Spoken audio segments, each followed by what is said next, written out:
Hello. देखिए CrPC में आपका 315 नहीं 215 यानी कि धारा 215 तक बताई गई थी। धारा 215 से भी आपका मेंस में कई बार समस्यात्मक क्वेश्चन बना है। अब आइए आरोप में परिवर्तन या संशोधन देखा जाए। क्वेश्चन ये बनता है कि आरोप में परिवर्तन से आप क्या समझते हैं, और जब आरोप में संशोधन या परिवर्तन कर दिया जाता है तो उसके बाद की प्रक्रिया का उल्लेख करिए।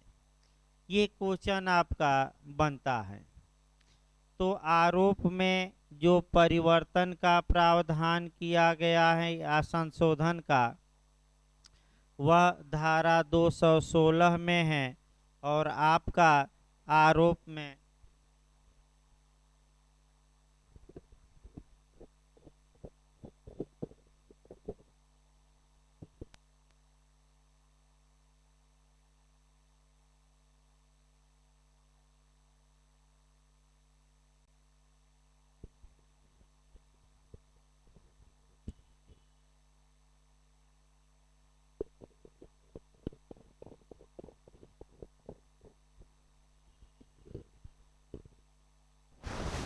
Hello hello. और आरोप में जो संशोधन का प्रावधान किया गया है वह आपका 216 में, धारा 216 में 216 में। और जब आरोप परिवर्तित या परिवर्धित कर दिया जाता है तो उसके बाद कौन सी प्रक्रिया अपनाई जाएगी, इसका उल्लेख आपका सेक्शन 217 में किया गया है। आइए हम देखते हैं। आपका सबसे पहले आपका 216 शब्दों पर भी ध्यान देना है और मेंस के लिए भी तैयार रखना है इसको, इंटरव्यू के लिए भी।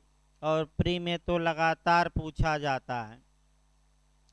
प्री में केवल एक क्वेश्चन आपका बनता है कि आरोप में परिवर्तन कब तक किया जा सकता है, तो आपका निर्णय के पूर्व कभी भी। ये प्री के लिए। हाँ, सेक्शन झारखंड और इत्यादि राज्यों में पूछा है तो सेक्शन भी गलत न हो। कौन सा सेक्शन है, तो 216। देखिए भाई, धारा 216 न्यायालय आरोप परिवर्तित कर सकता है। देखिए कोई भी न्यायालय निर्णय सुनाए जाने के पूर्व किसी समय किसी भी आरोप में परिवर्तन या परिवर्धन कर सकता है। यानी कि इसमें आपका 3 बातें समाहित हैं, उन 3 बातों को समझना है। कौन न्यायालय आरोप परिवर्तित कर सकते हैं, कोई भी, पहला नियम। दूसरा नियम, आरोप में परिवर्तन या परिवर्धन कब तक किया जा सकता है, तो आप ये कहेंगे कि निर्णय के पूर्व किसी भी समय। यानी कि जजमेंट सुनाने के पूर्व न्यायालय किसी भी समय आरोप में परिवर्तन या परिवर्धन कर सकता है। अब आपका ये पूछा जाता है कि परिवर्तन का मतलब क्या हुआ और परिवर्धन का मतलब क्या हुआ। परिवर्तन का मतलब कुछ चेंज करना और परिवर्धन का मतलब कुछ ऐड करना, कुछ जोड़ना। एक एक उदाहरण दोनों पर देखा जाए। जैसे चोरी का आरोप है तो चोरी का आरोप हटाकर लूट का आरोप लगा दिया गया, ये परिवर्तन कहलाएगा शुद्ध रूप से। दूसरा, चोरी का आरोप लगा है और उसी में एक आरोप रिष्टी का जोड़ दिया गया, मिसचीफ का ऐड कर दिया जाए, तो यह क्या कहलाएगा, परिवर्धन। याद रखिएगा, फिर एक बार हम बता रहे हैं। परिवर्तन मतलब कि एक आरोप लगा है उसको हटाकर दूसरे अपराध का आरोप लगा देना। और परिवर्धन का मतलब ये हुआ कि जो आरोप लगे हैं उनमें कुछ और धाराओं के तहत आरोप को ऐड कर देना, यानी कि और अपराध बढ़ा देना, ये परिवर्धन कहलाता है। दूसरा खंड देखिए, जब आरोप परिवर्तित हो गया तो क्या होगा? ऐसा प्रत्येक परिवर्धन या परिवर्तन अभियुक्त को पढ़कर सुनाया और समझाया जाएगा। यानी कि जब भी आरोप में परिवर्तन किया जाएगा, वह परिवर्तन या परिवर्धन अभियुक्त को पढ़कर सुनाया भी जाएगा और समझाया भी जाएगा। तीसरा क्लास देखिए, यदि आरोप में किया गया परिवर्तन या परिवर्धन ऐसा है कि न्यायालय की राय में विचारण को तुरंत आगे चलाने से अभियुक्त पर अपनी प्रतिरक्षा करने में या अभियोजन पर मामले के संचालन में कोई प्रतिकूल प्रभाव पड़ने की संभावना नहीं है, तो न्यायालय ऐसे परिवर्तन या परिवर्धन के पश्चात स्वविवेकानुसार विचारण को ऐसे आगे चला सकता है मानो परिवर्तित या परिवर्धित आरोप ही मूल आरोप हैं। इसका मतलब ये देखिए, यदि आरोप में परिवर्तन या परिवर्धन किया गया है और न्यायालय को ये लगता है कि इस परिवर्तन या परिवर्धन के कारण यदि आपका विचारण को आगे चलाते रहा जाए, यानी कि विचारण को मुलतवी न किया जाए, तब भी अभियुक्त के बचाव पर या अभियोजन के संचालन पर कोई प्रतिकूल प्रभाव नहीं पड़ेगा। तो भाई अगर अभियुक्त के बचाव पर या अभियोजन के संचालन पर कोई विपरीत प्रभाव पड़ने की संभावना नहीं है तो विचारण रोका नहीं जाएगा। आरोप परिवर्तित या परिवर्धित कर दिया गया है तो आगे कार्यवाही की जाएगी और माना जाएगा कि ये जो परिवर्तित या परिवर्धित आरोप था ये मूल आरोप था, यानी कि मूल रूप से लगाया गया था। अगला देखिए खंड 4। खंड 4 इससे विपरीत बात कहता है, पढ़ने की आवश्यकता नहीं है, विपरीत बात समझ लेनी है। यदि न्यायालय की राय में आरोप में परिवर्धन या परिवर्तन के कारण अभियुक्त के बचाव पर विपरीत प्रभाव पड़ने की संभावना हो या अभियोजन के संचालन पर विपरीत प्रभाव पड़ने की संभावना हो, तो ऐसी दशा में विचारण को उतने समय के लिए मुलतवी कर दिया जाएगा जितना समय क्या हो, उचित हो, आवश्यक हो। बस, यानी कि क्लास 3 में विचारण को कंटिन्यू रखा जाए और क्लास 4 में कुछ समय के लिए ट्रायल क्या किया जाए, रोक दिया जाए।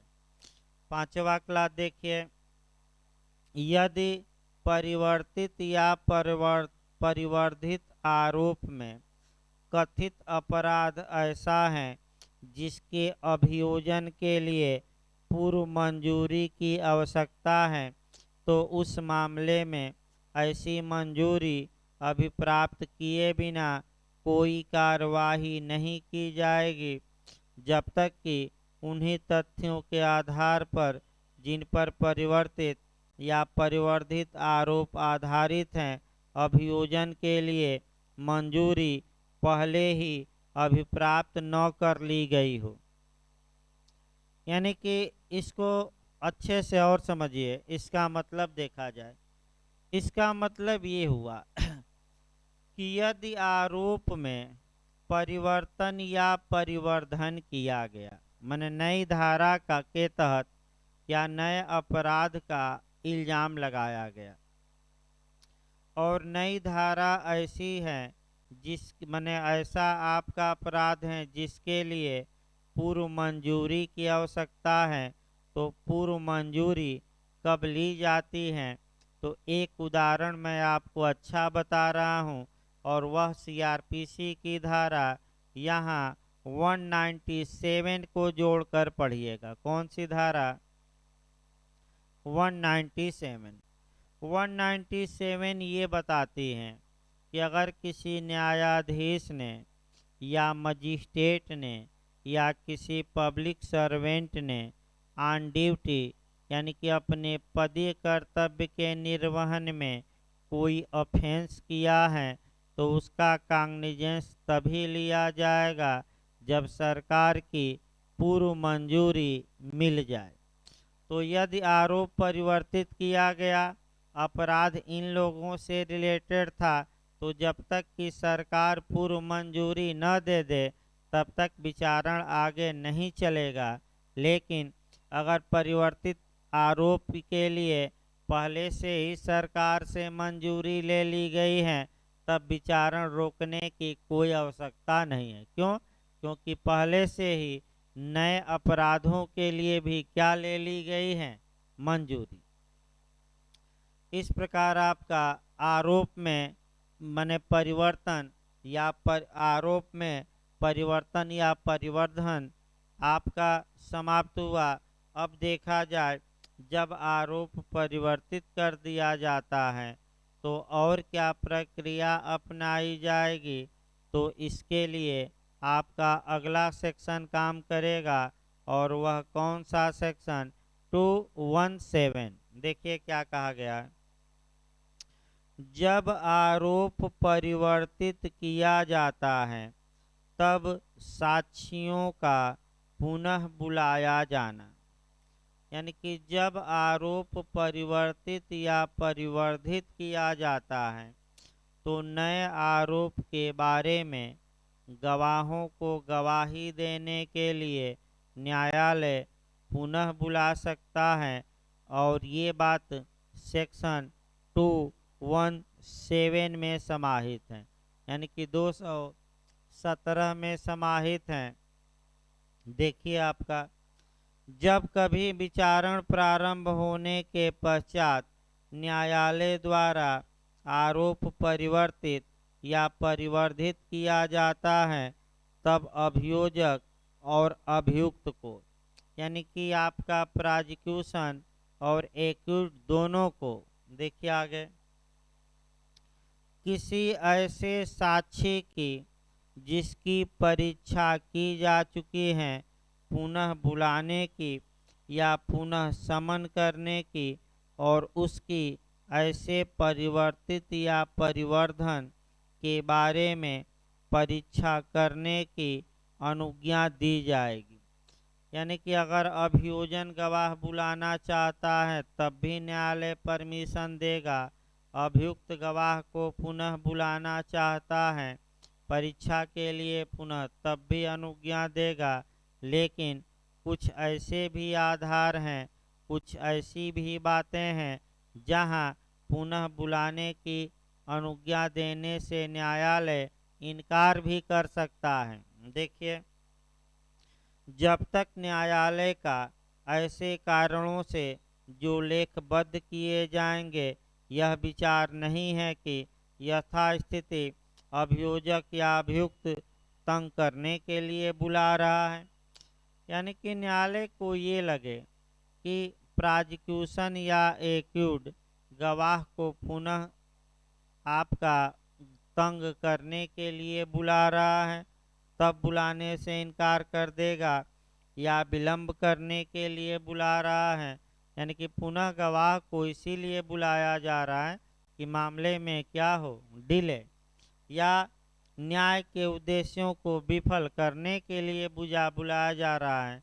तो इन तीन दशाओं में न्यायालय गवाह को पुनः बुलाने से क्या कर देगा? डिनाई। कौन कौन दशा है? गवाह को किसके किसके लिए बुलाया जा रहा है? तंग करने। दूसरा, मामले को क्या करने? डिले करने। और तीसरा, न्याय के उद्देश्यों को क्या करने? विफल करने। दूसरा खंड देखिए, किसी अन्य ऐसे साक्षी को भी जिसे न्यायालय आवश्यक समझे बुलाने की अनुज्ञा दे सकता है।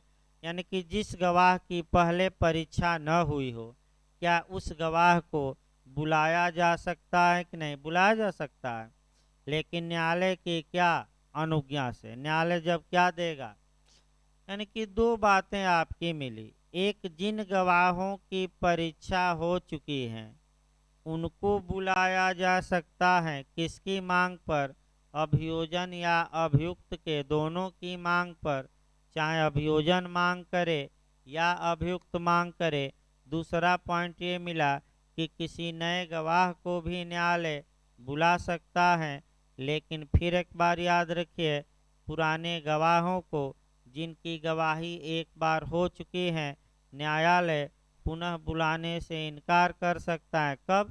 जबकि न्यायालय की राय में उनको बुलाया गया है, किसके लिए बुलाया जा रहा है? तंग करने के लिए। दूसरा किसके लिए? विलंबकारित। और तीसरा आपका न्याय के उद्देश्यों को विफल करने। तो ये मेंस के लिए भी तैयार रखेंगे। आरोप परिवर्तित हो गया तो गवाह को पुनः बुलाना, ये आपका पूछा जा सकता है। अब आइए 218 से लेकर 224 अभी आगे बताया जाएगा। आपका अगला चैप्टर हम शुरू करते हैं, ट्रायल। ट्रायल से आपका क्वेश्चन बनता है। देखिए, जहाँ तक विचारण की बात है, पहले थोड़ा कुछ कंसेप्ट बना लिया जाए और तब आपका कुछ बातें बताई जाए। यहाँ से बिहार आपका प्री में तो क्वेश्चन बनता ही है, मेंस में एक क्वेश्चन निश्चित बनता है। अच्छे से हर एक विचारण कम से कम और अच्छे से तैयार रखना है। देखिए, कह करके हम चलेंगे। आपका विचारण या ट्रायल क्या होता है, इसको हम देखेंगे। ट्रायल। दूसरा हमें देखना है कि विचारण की क्षमता कहाँ से प्राप्त होती है। तो इसके लिए दो सेक्शन आपको देखना पड़ेगा। आपका सीआरपीसी की धारा 26 देखनी पड़ेगी और इसके बाद प्रथम अनुसूची। प्रथम अनुसूची को भी गौर करना पड़ेगा। इसके बाद आपका विचारण के प्रकार और इत्यादि बातें हम चलेंगे। विचारण कहाँ से लीगल तौर पे प्रारंभ होता है, यानी कि कानूनी भाषा में तो आरोप के विरचन से, यानी कि आरोप के निर्माण से ट्रायल शुरू होता है। इसके बाद आपका जो विचारण के अंत में क्या आता है, निर्णय आता है। और वह जो निर्णय होगा या तो कन्विक्शन या एक्विटल, यानी कि या तो दोष सिद्धि होगी या आपका दोष मुक्ति। तो शुरू, हाँ, आपका एक एक छोटी छोटी जो बातें हैं उन्हीं बातों को आपको पढ़ना है और उन्हीं बातों को देखना भी है। आइए एक एक छोटी छोटी बातें गौर करिए पहले, उसके बाद इत्यादि बातें आपको बताई जाएंगी।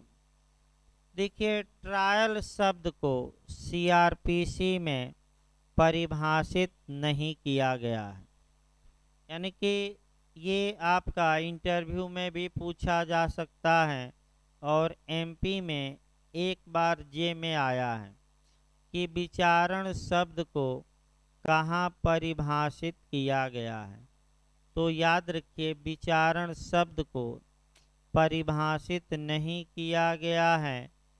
तो आखिर विचारण होता क्या है? विचारण वह न्यायिक कार्यवाही है जिसके तहत न्यायालय किसी अभियुक्त की दोषिता या निर्दोषिता का अवधारण करता है। ये भी बता सकते हैं, विचारण वह न्यायिक कार्यवाही है जिसके तहत न्यायालय किसी अभियुक्त की दोषिता या निर्दोषिता का अवधारण करता है। अर्थात दूसरी भाषा में आप कह सकते हैं कि जब न्यायालय इस दृष्टि से साक्ष्य लेना प्रारंभ करता है कि अभियुक्त दोषी है कि निर्दोष है, अर्थात अभिकथित अपराध अभियुक्त ने किया कि नहीं किया, इसी प्रक्रम को ट्रायल कहा जाता है। यानी कि इस दृष्टि से, व्यू से एविडेंस लेना प्रारंभ किया जाता है कि क्या अभियुक्त ने अभिकथित अपराध किया। यानी कि इस दृष्टि से साक्ष्य लेना प्रारंभ किया जाता है कि अभियुक्त दोषी है कि निर्दोष है। तो इस प्रोसीजर को ही हम एक लाइन में क्या कहते हैं, ट्रायल। विचारण का प्रारंभ लीगल तौर पे, ये इंटरव्यू में पूछा जाता है, विचारण का प्रारंभ आपका आरोप के निर्माण से होता है।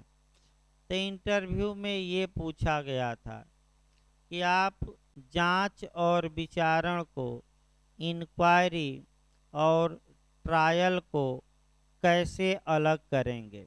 तो बस एक लाइन इंटरव्यू में जवाब होना चाहिए, आरोप से अलग करेंगे।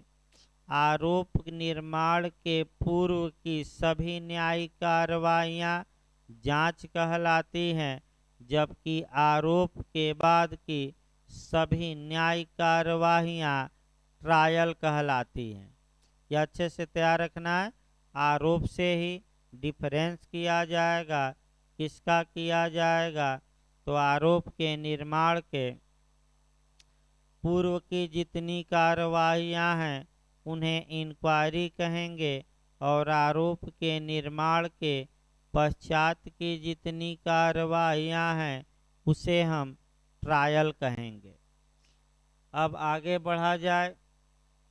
विचारण आपका 5 प्रकार के विचारणों का उल्लेख किया गया है सीआरपीसी के तहत। आपका अध्याय 18 में कोर्ट ऑफ सेशन द्वारा विचारण, अध्याय 19 मजिस्ट्रेट द्वारा वारंट मामलों का विचारण, अध्याय 20 समन मामलों का मजिस्ट्रेट द्वारा विचारण, अध्याय 21 समरी ट्रायल या संक्षिप्त विचारण, और 2005 में नया जोड़ा गया है ये अध्याय 21A प्ली बार्गेनिंग, अभिवाक सौदेबाजी या अभिवचन का संपणन या प्ली बार्गेनिंग। आइए हम आपका देखिए, आपका विचारण में पूछा क्या जाता है क्वेश्चन, वो पहले 1-2 लाइन देख लिया जाए। एक तो विचारण का जो पूछा जाता है, सीधे सीधे क्वेश्चन पूछ देता है, कोर्ट ऑफ सेशन द्वारा विचारण या वारंट मामलों का विचारण, समन मामलों का प्ली बार्गेनिंग। ये दूसरा क्वेश्चन आपका इस समय जो पूछा, अंतर पूछा जा रहा है ज़्यादा।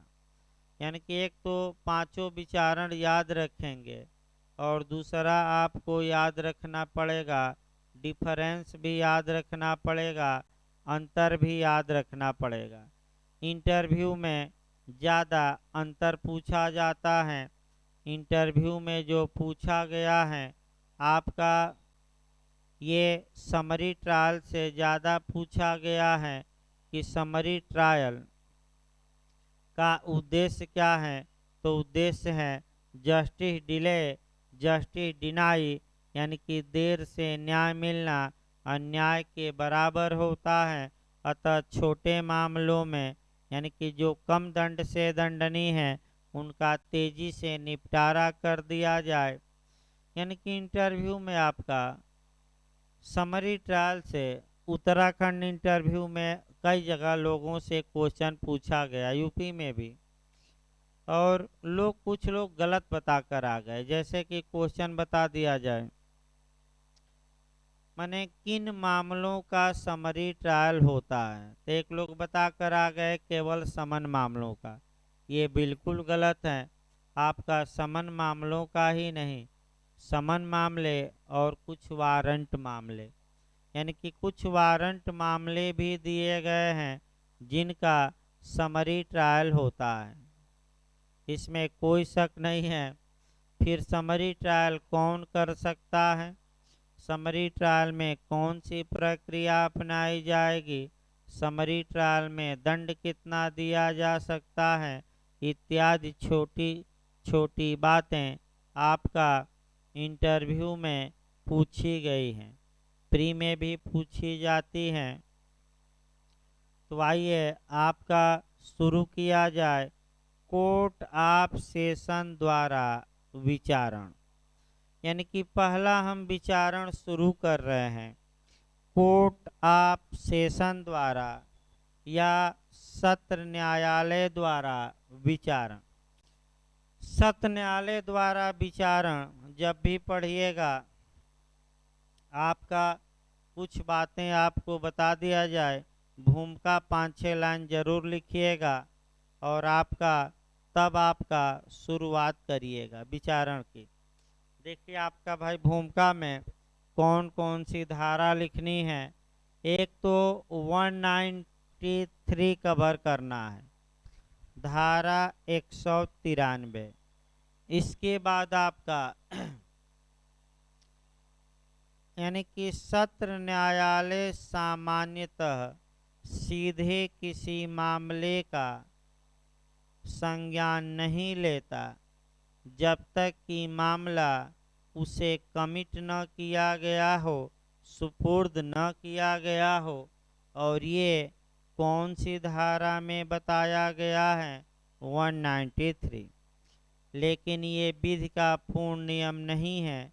सीआरपीसी की धारा 199 का क्लाज 2 में और सीआरपीसी की धारा 344 में इसका क्या दिया गया है, अपवाद। ये याद रखना है। ये इसके बाद आपका बताना पड़ेगा कि सत्र न्यायालय विभिन्न मामलों में अलग अलग विचारण की प्रक्रिया अपनाता है। ये बंटवारा इंटरव्यू के लिए काफ़ी महत्वपूर्ण है, भूमिका में तो बांधेंगे ही। यानी कि कोर्ट ऑफ सेशन या सत्र न्यायालय विचारण के लिए अलग अलग मामलों में अलग अलग प्रोसीजर अपनाता है। तो पहला मामला है आपका नियमित विचारण की प्रक्रिया। नियमित या रेगुलर विचारण की प्रक्रिया, इसमें आप जोड़ेंगे धारा 209 जोड़कर पढ़ेंगे और 225 से लेकर 236 तक। फिर मैं बता दूं, एक रेगुलर ट्रायल की प्रक्रिया इंटरव्यू के लिए काफ़ी महत्वपूर्ण है, पूछा भी जाता है, ये हम बताएंगे। दूसरा आपका आप जोड़ेंगे 199 के क्लास 2 में आने वाले मामले, इसको जोड़ लेंगे 237 से, फिर 244 से लेकर 250 और मजिस्ट्रेटों द्वारा वारंट मामलों में अपनाई जाने वाली प्रक्रिया। तीसरा आप जोड़ेंगे 344 मिथ्या साक्ष्य देने।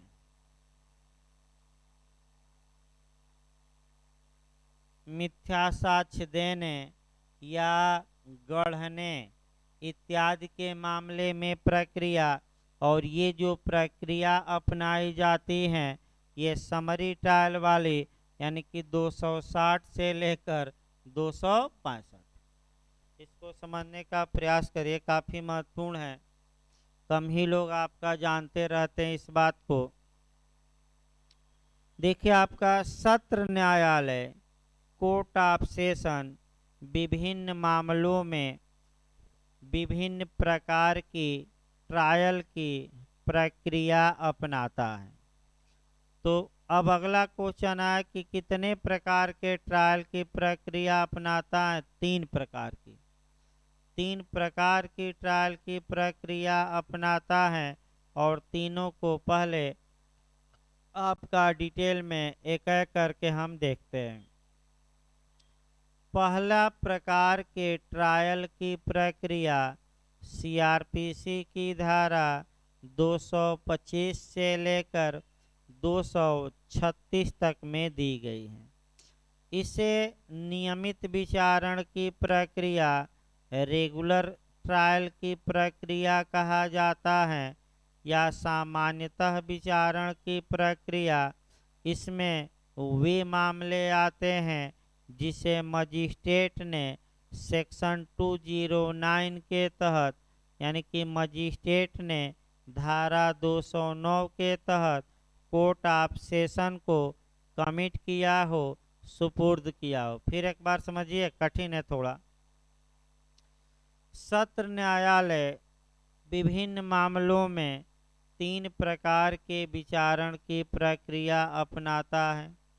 पहला नियमित विचारण की प्रक्रिया, जो मामले मजिस्ट्रेट द्वारा सेक्शन 209 के तहत कोर्ट ऑफ सेशन को सुपुर्द किए गए हैं, कमिट किए गए हैं, उपार्पण किए गए हैं।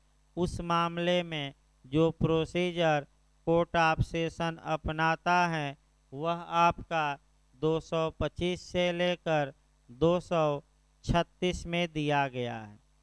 इसे विचारण की नियमित प्रक्रिया कहा जाता है।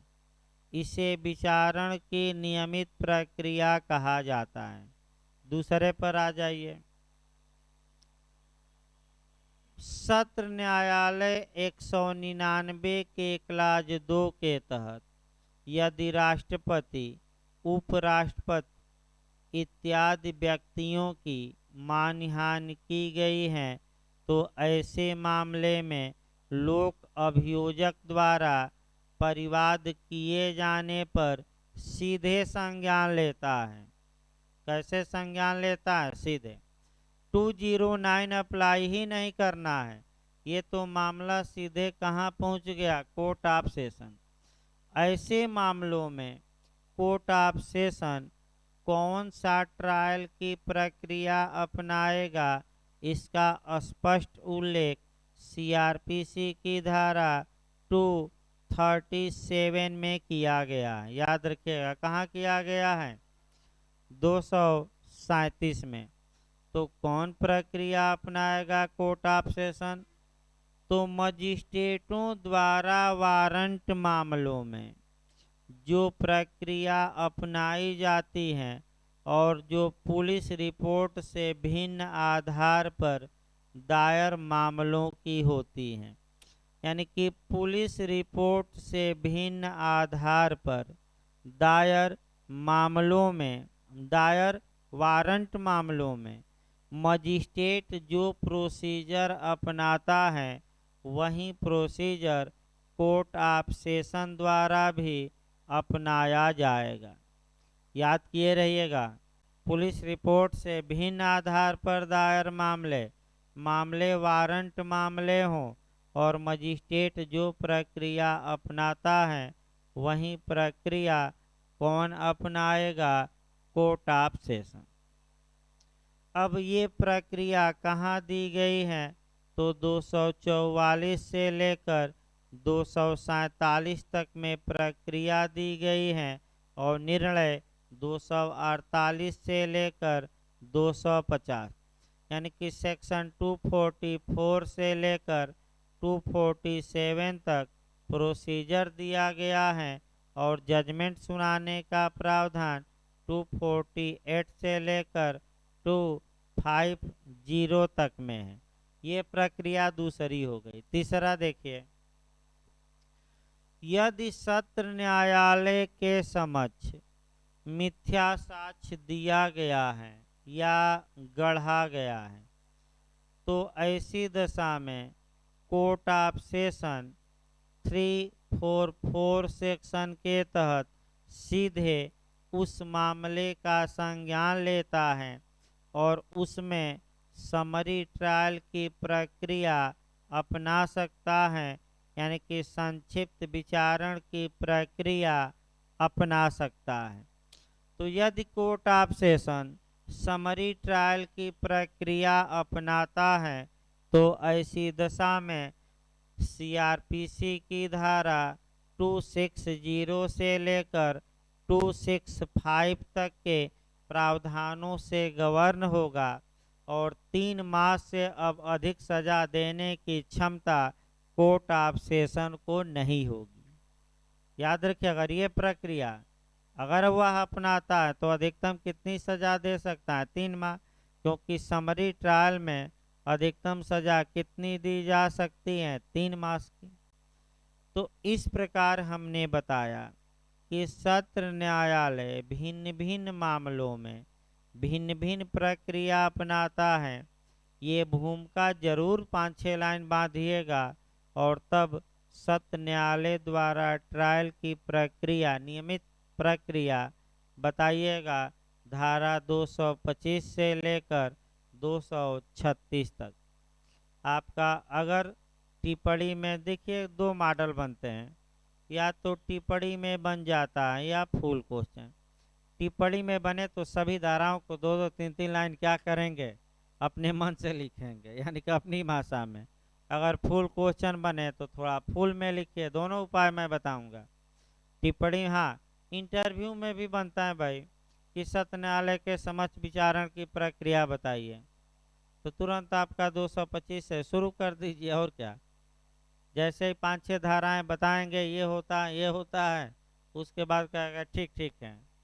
लेकिन 5-6 धाराएं तो बेधड़क बताइए इंटरव्यू में, ताकि लगे उसे कि हाँ लड़का अपना रट्टू तोता है, रट कर क्या किया है, आया है, अब ये झुकने वाला नहीं है। वैसे भी भाई मनोज सर का नाम अब दूर दूर तक है। जो भी लड़के यहाँ पढ़ते हैं किसी बोर्ड में या एग्जाम में अब झुकते नहीं, यानी कि जो मन से पढ़ा वो कहीं झुका नहीं। बस में, ट्रेन में, यहाँ तक कि आयोग को भी लोग चैलेंज कर देते हैं। 1-2 लोग कर दिए थे, झुके नहीं। और आपका कई बार बताया जाता है कि भाई डरना नहीं है, वहाँ निधड़क होकर इंटरव्यू में आप जवाब दीजिए। और डर गए तब तो भाई स्वाहा हो जाएंगे। तो इस प्रकार आज का लेक्चर समाप्त किया जाता है। धन्यवाद।